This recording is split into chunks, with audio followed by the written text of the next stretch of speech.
ഒരു ഗ്രാമത്തിൻ്റെ വിശ്വാസം, അവിശ്വാസം, അന്ധവിശ്വാസം, ആ ഗ്രാമത്തിൻ്റെ പെരുമാറ്റം, സംസാരം, ജനങ്ങൾ, അങ്ങനെ ഒരു ഗ്രാമത്തിൻ്റെ ഒട്ടേറെ സവിശേഷതകൾ ഒരു ഡ്രാമാറ്റിക് സ്റ്റൈലിൽ, അതുമല്ലെങ്കിൽ ഒരു ഫാൻറ്റസി സ്റ്റൈലിൽ, അതുമല്ലെങ്കിൽ ഒരു സറ്റയർ, തികഞ്ഞ ഒരു സറ്റയർ മൂഡിൽ ഒരു പ്രത്യേക പ്ലേസിലേക്ക് പ്രതിഷ്ഠിക്കുകയാണ് സംവിധായകനായ മജു, അതുപോലെ തന്നെ ഛായാഗ്രഹനായ മനീഷ്.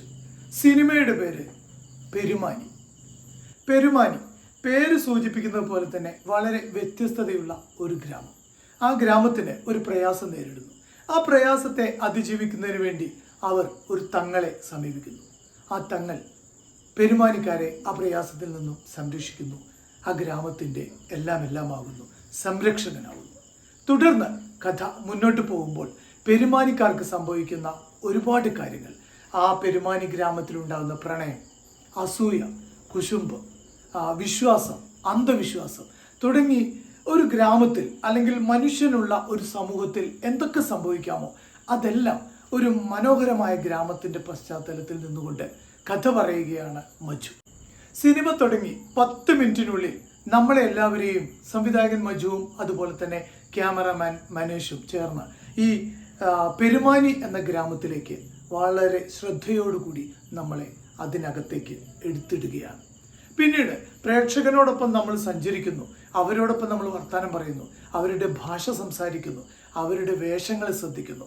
ഇങ്ങനെ കഥയും കഥാപാത്രത്തിനോടൊപ്പം നമ്മളും ആ ഗ്രാമത്തിൽ പെട്ടുപോയതുപോലെ നമ്മൾ അവരോടൊപ്പം ആ ഗ്രാമത്തിൻ്റെ പിക്ചറുകൾ ഒരു സീനറി വരച്ചതുപോലെ ഒപ്പിയെടുത്തിട്ടുണ്ട് ഛായാഗ്രഹകൻ. അതുകൊണ്ട് തന്നെ നമ്മളെല്ലാവരും സിനിമ കാണുന്നതോടൊപ്പം ആ സിനിമയുടെ വിഷ്വൽ ബ്യൂട്ടി കൂടി വളരെ മനോഹരമായി ആസ്വദിക്കും. അതിൽ സംവിധായകനും അതുപോലെ തന്നെ നമ്മുടെ ക്യാമറമാനും അങ്ങേയറ്റം വിജയിച്ചിരിക്കുന്നു. പിന്നെ ഇതിനകത്ത് എടുത്തു പറയേണ്ടത് നമ്മുടെ നടന്മാർ. അങ്ങനെ വളരെ പ്രസിദ്ധരായ നടന്മാരൊന്നുമല്ല ഈ സിനിമയുടെ കാസ്റ്റിങ്ങിൽ വന്നിട്ടുള്ളത്. നമുക്കറിയാവുന്നതുപോലെ സണ്ണി വെയിൻ, അതുപോലെ ലുക്മാൻ, അതുപോലെ തന്നെ വിനയ് ഫോർട്ട് എന്നീ 3 പ്രധാന താരങ്ങളാണുള്ളത്. അവരെ കൂടാതെ നാടകത്തിൽ നിന്നും കുറച്ച് കഥാപാത്രങ്ങൾ അല്ലെങ്കിൽ ചില നടന്മാർ ഈ സിനിമയുടെ പിന്നണിയിലും മുന്നിലുമൊക്കെ പ്രവർത്തിച്ചിട്ടുണ്ട്. അവരെല്ലാം തന്നെ മുന്നിൽ വന്ന് സീനിൽ അഭിനയിക്കുന്നവരെല്ലാം തന്നെ മികച്ച അഭിനയം കാഴ്ചവെച്ചിരിക്കുന്നു. ലുക്മാൻ്റെ 2 ഉമ്മമാരുണ്ട്. അവരുടെ ഒരു കോമ്പിനേഷൻ സീനൊക്കെ വളരെ ഹൃദയഹാരിയായിട്ട് തന്നെ നമുക്ക് ഫീൽ ചെയ്യും. അതുപോലെ തന്നെ എടുത്തു പറയേണ്ടത് സണ്ണി വെയിൻ ആസ് യൂഷ്വൽ അദ്ദേഹത്തിൻ്റെ റോൾ ഭംഗിയായി മുന്നോട്ട് കൊണ്ടുപോയിട്ടുണ്ട്. നമ്മുടെ ലുക്മാനും അതുപോലെ തന്നെ വിനയ് ഫോർട്ടാണ് ഈ കഥയുടെ ഒരു വില്ലൻ ക്യാരക്ടർ എന്ന രീതിയിൽ നമ്മുടെ മുന്നിലേക്ക് വരുന്നത്. അദ്ദേഹത്തിൻ്റെ ഒരു അപ്പിയറൻസ്, അതുപോലെ തന്നെ അദ്ദേഹത്തിൻ്റെ നാസർ എന്ന് പറയുന്ന കഥാപാത്രം എത്രമാത്രം സൂക്ഷ്മമായിട്ടാണ് വിനയ് ഫോർട്ട് ഈ സിനിമയെ സമീപിക്കുകയും ആ സിനിമയുടെ ഓരോ ഭാഗത്തും അഭിനയിക്കുകയും ചെയ്തിട്ടുള്ളത്.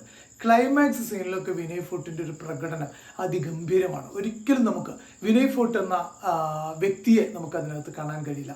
നാസർ എന്ന് പറയുന്ന അസൂയയുള്ള, പിന്നെ വെറുപ്പുള്ള, അത്തരത്തിലുള്ള ഒരുപാട് മാനറിസങ്ങൾ കാണിക്കാൻ കഴിയുന്ന ഒരു കഥാപാത്രമായിരുന്നു നാസർ. അത് വിനയ് ഫോർട്ടിൻ്റെ കയ്യിൽ വളരെ ഭദ്രമായി കൊടുത്തിട്ടുണ്ട് സംവിധായകൻ മജു. സിനിമയെ മുന്നോട്ട് കൊണ്ടുപോകുന്ന സമയത്ത് ഏറ്റവും നമ്മൾ ശ്രദ്ധിക്കുന്ന ഒരു ഘടകം എന്ന് പറയുന്നത് ഗോപി സുന്ദർ ഒരുക്കിയ നല്ല സംഗീതം. അതോടൊപ്പം തന്നെ ഈ സിനിമയുടെ ഓരോ ഇമോഷൻസ് അനുസരിച്ചും ചില പശ്ചാത്തല സംഗീതം കൂടി ഗോപി സുന്ദർ ഒരുക്കിയിട്ടുണ്ട്. അതും വളരെ മികച്ചതായിരുന്നു. ഇതൊക്കെ ഈ സിനിമയുടെ ഒരു പോസിറ്റീവ് സൈഡാണ്.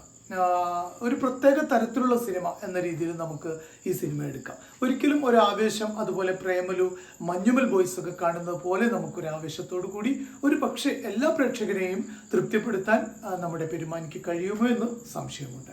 അതിന് കാരണം ഒന്ന്, തിരക്കഥയുടെ ഒരു ബലക്കുറവ് ചില സ്ഥലങ്ങളിലെങ്കിലും നമുക്ക് മുഴച്ചു നിൽക്കുന്നതായിട്ട് തോന്നുന്നു. മറ്റൊന്ന്, സ്ലോ പേസിലാണ് സിനിമ സഞ്ചരിക്കുന്നത്. വളരെ സ്ലോ ആയിട്ട് സഞ്ചരിക്കുന്നതുകൊണ്ട് തന്നെ പല ആളുകളിലേക്കും ഇത്തരം ടേസ്റ്റ്, നമ്മുടെ വാലിബനൊക്കെ സംഭവിച്ച ഒരു സ്ലോ പേസിൽ റൺ ചെയ്തതാണ് വാലിബന് സംഭവിച്ചെന്ന് വിലയിരുത്തപ്പെടുന്നുണ്ട്.